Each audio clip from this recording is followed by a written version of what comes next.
Hello YouTube, Sidekick here with another installment of the Iron Bomber's Guide to the Galaxy. And today actually we're doing a video that I've wanted to do for quite a while. We're out in the T-45, which is a free downloadable module for DCS. I've wanted to do the video for a while but haven't been able to because I was having some trouble recording track files with the T-45. And because of the way that I do videos, it's really important to me to be able to have that track file so I can have external views.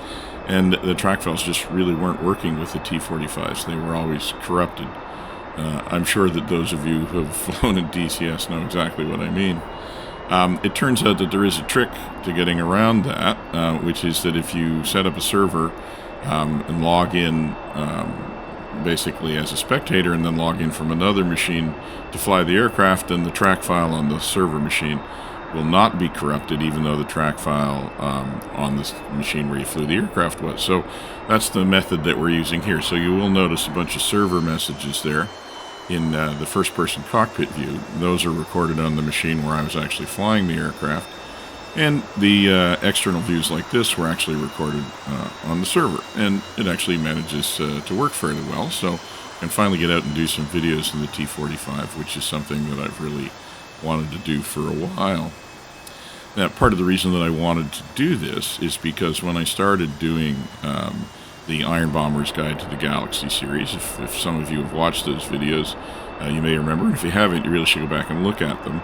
But we did a lot of range work in those early videos, and the range work was patterned off a publication called CNATRA 1209, which is the U.S. Navy's training manual for doing bombing practice, and it basically is intended for use with the T-45, because the T-45 is the U.S. Navy's advanced jet trainer. So this is the first time that I've actually had a chance to go out and do a video with the T-45 using the procedures that were actually written for it. So we're going to go out to the range. We're going to do some range runs. I'm going to try to follow the procedures in CNATRA 1209. I ask your indulgence if I'm not exactly as precise as I would like to be.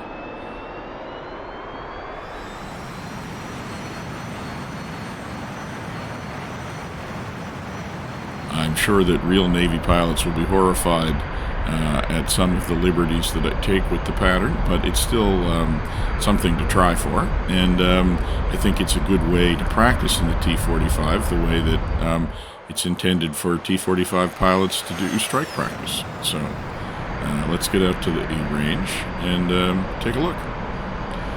So if you haven't tried the T-45 module, you really should give it a shot. I will put the link in the description so you can go give it a try.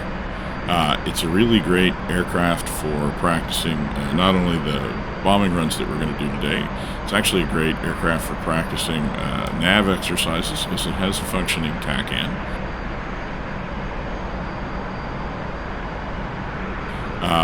I find that it's also a great aircraft to practice landings in. I used it in my landing tutorial video, which is another video that you could check out if you like. It's great because it has all of the modern symbology on the HUD for landing, including a landing staple and the angle of attack indicator, but it's a little bit more forgiving than either the modern heavy jets or the older jets like the A4. So I find the T-45 a very worthwhile module to get out in, and I really, as I said, I've been looking forward to this opportunity to actually use it on the range in the way that the technical publication intends for it to be used. So we're headed out to the range at Kobuleti. We're just getting set up here. We're just using the buttons on the right multifunction display to set ourselves up in air-to-ground mode. We're going to use bombs, and we're going to start out by using them in CCIP. So you can see that we're headed out to the range. If you've watched many of my videos, you'll know we're headed out for this bombing test range just to the north of Kobuleti.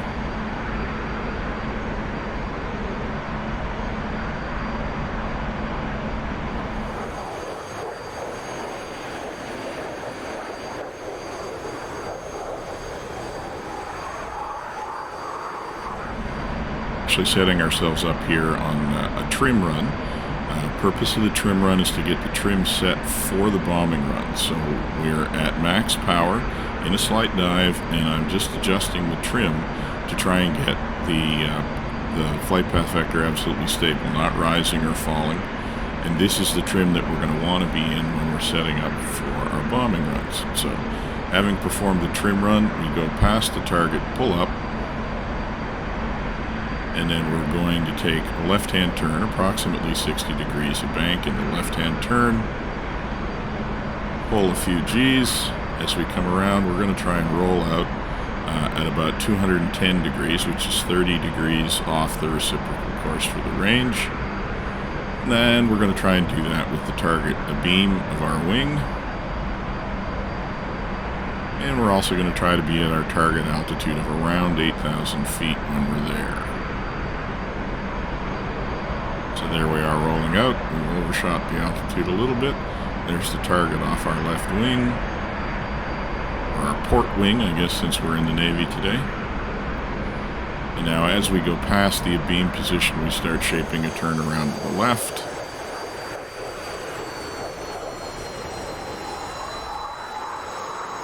And we're trying to keep that altitude of 8,000 feet. We're trying to keep the target off our left wing, but we're also looking for our roll-in point, which is somewhere just to the south of the tree line, probably for about a 30-degree dive. We've gotten ourselves way too high here, so we're going to have to adjust that. And we're keeping an eye on that roll-in point, keeping an eye on the target off our left wing as we shape the turnaround.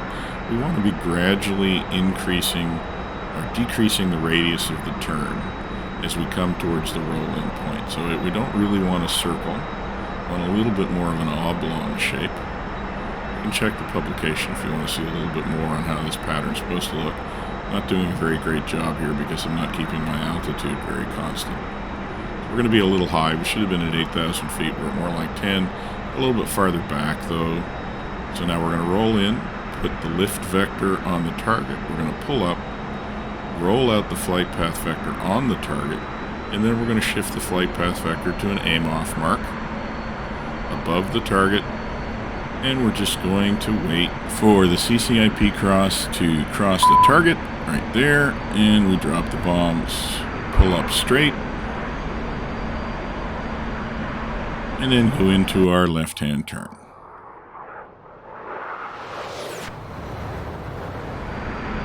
Okay, not a bad result. It was a little bit long, so we'll try on the next pass to just pickle a little bit earlier. So once again, we're going around in a left-hand turn around 60 degrees, pulling a couple of G's, and we're just going to come around to 210 degrees, and we're going to roll out, trying to be a beam of the target, trying to look for 8,000 feet.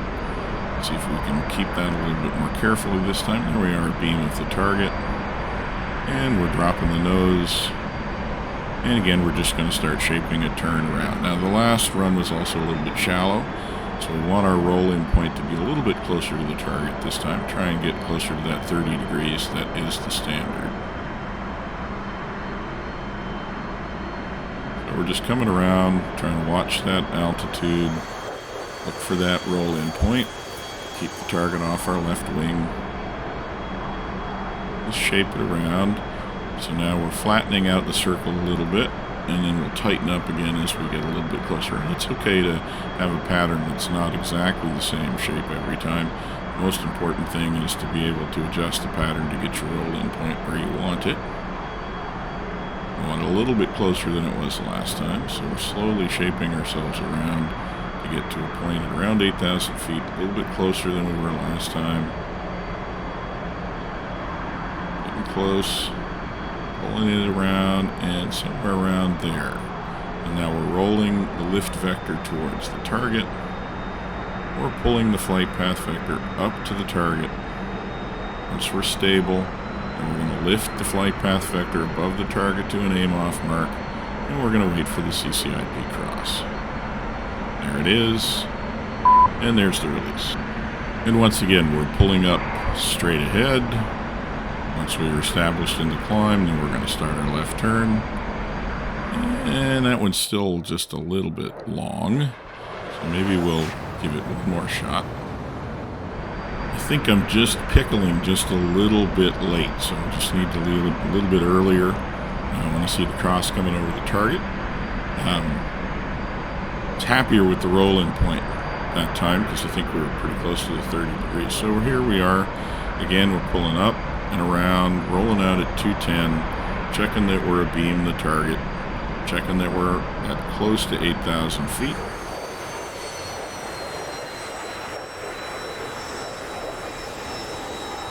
And then as we go past the target, we start shaping our turn around to the left.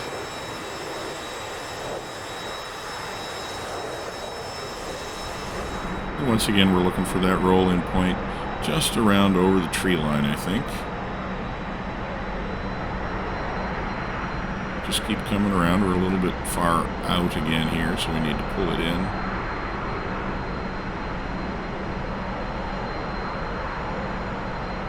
Pull it in a little bit tighter here. And flatten it out a little bit. Once again, we want to make sure that we're tightening up the turn at the end as we come in. Makes the roll in a bit less dramatic, gives us more chance to get ourselves lined up on the target. Getting close there. And time to start rolling in. And again, flight, lift vector to target, flight path vector over target. And get ourselves straightened out. Lift ourselves to the aim off mark, wait for the cross, there it is. Try to go just a little bit earlier, and there we go.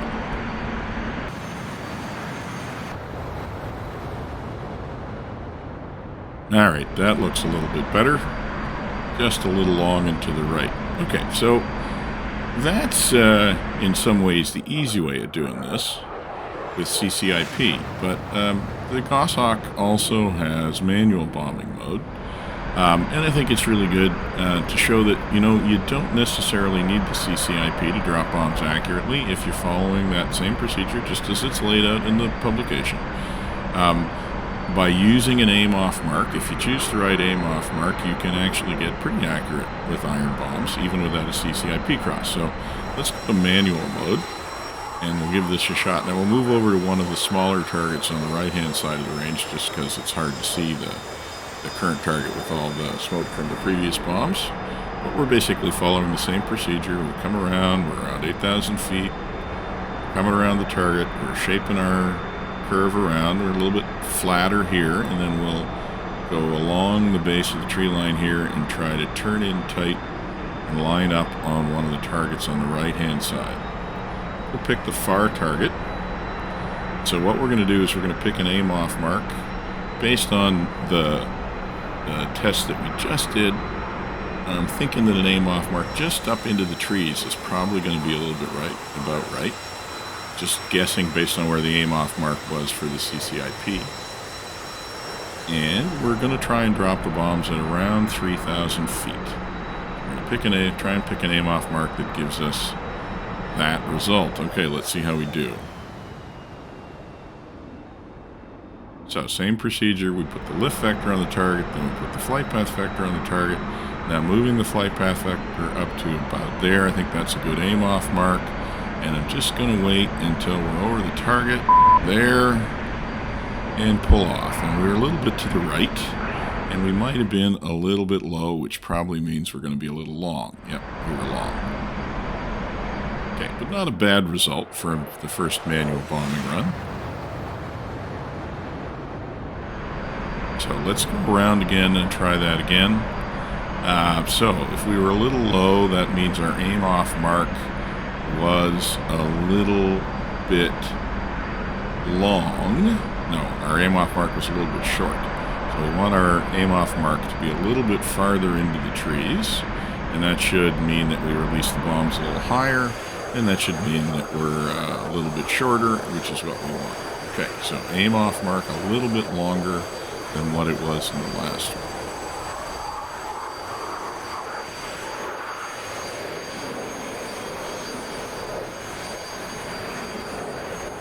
So When you're doing manual bombing, it's all about picking the aim-off mark, because the distance of the aim-off mark from the target controls the altitude at which you release. And the farther out you put the aim-off mark, then the earlier you're going to release, so the higher you're going to release, so the shorter you're going to drop. So if you want to land long, aim short. If you want to understand all of that, you should go back and look at the earlier iron bombing videos that I did, where we did a lot of manual bombing in the A4, which is actually a lot harder than in the T-45. Okay, so same thing, we're just trying to get a roll-in point here. We're a little bit farther back, but if we do the aim-off mark right, we shouldn't be a problem. So once again, we're getting the flight path vector up to the target, getting stable right below the target, and we're pulling up to an aim-off mark a little bit longer than the last time, and we're just going to wait and pick.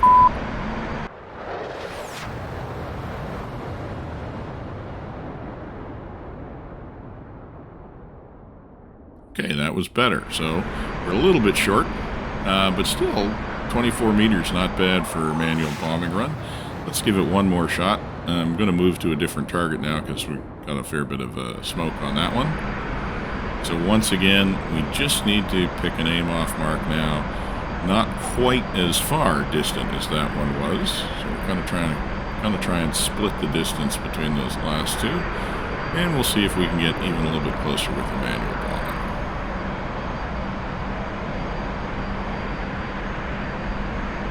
So like anything, doing the manual bombing is excellent practice, even though you're almost always going to want to use CCIP if your jet has it. And while the A4 doesn't have CCIP now, it does have a bombing computer that works pretty much as well. So you may not need to be doing a lot of manual bombing, but it's always good to practice it, because the procedures that will give you a nice accurate manual bombing run are ones that will also give you a very accurate CCIP run. Because the important thing is the roll-in to be smooth, to get the flight path vector over the target and everything lined up, and then pull to an aim-off mark and then hold. And not be moving the controls while you're waiting for the release point. And that's true whether you're flying CCIP or manual. Okay, so this time we're using another target, one that's a little bit closer. Same thing, flight path vector there, get it under the target, move it up. Our aim-off mark's going to be about there, and go. Pretty good altitude-wise. Well, that's a good result. All right, well, I think I'm going to quit while I'm ahead. It's going to be pretty hard to get a better bombing result than that with manual bombing, but it is, and I'm not going to claim that I would be able to do that every time, but it is proof that it can be done without a CCIP pipper if you are essentially following the procedures set down in the publication. So if you want to get better at bombing, whether you're using CCIP or not, I think this is an excellent way to practice. I think the T-45 is an excellent aircraft to practice it in. A lot fewer things to worry about in some ways than some of the full combat jets, so you can just focus on your bombing technique. And I think it's worth doing that, even if, again, if you're going to be using CCIP, I still think that you'll be better at bombing if you go out and train and go out and practice like any other skill. So I hope you've enjoyed this video looking at the T-45 and looking at it on the range. Hope I did a decent job of reproducing the procedures that are in the CNATRA publication. It's out there in the public domain. If you want to go get a hold of it, take a look at it yourself. And for now, this is going to be Sidekick, signing off.